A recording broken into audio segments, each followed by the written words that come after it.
Is there any rule that says we can't just start doing the coke right now, circa 4 p.m.? No rule but human decency.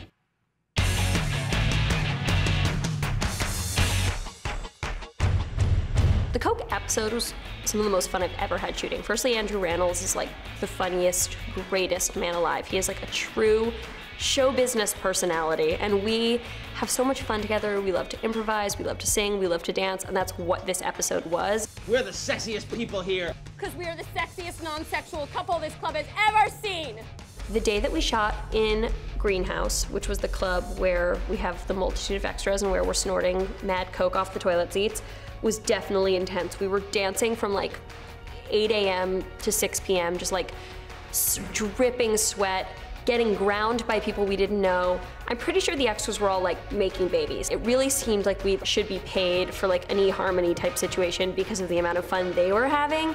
We were boiling. The next day, both of our like legs and our whole bodies just like ached from like this crazy dance aerobic situation we'd been in. What was really exciting is we got Andrew, from one of my favorite real life DJs, to come and do the event. So it really did take on the vibe of like a true nonstop party.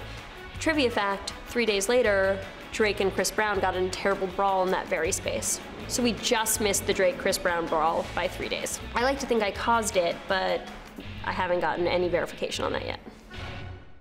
What I actually need is for you to recognize that maybe I'm not the bad friend and you're not the good friend. So you know what, Marnie? I don't need to play by your rules anymore.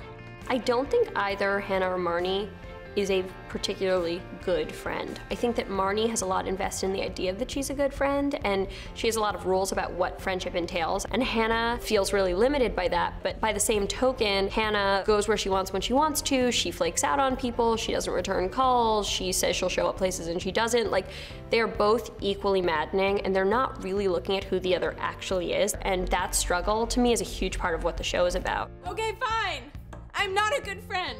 I do wish for them that they could sort of take their space in a slightly kinder, healthier way than, you know, sleeping with each other's gay ex-boyfriends and doing coke and screaming in each other's faces. But what can you do? Okay. Laird.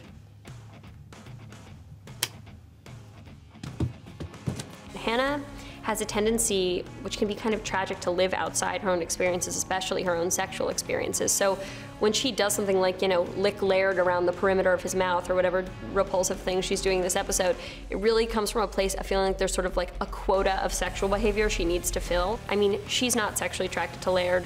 John Glazer, in real life, is a tremendously attractive man, but I think he's really dampened that down for Laird, who is no one's idea of a catch.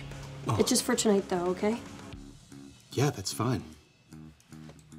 For work. Oh my God. Oh my God.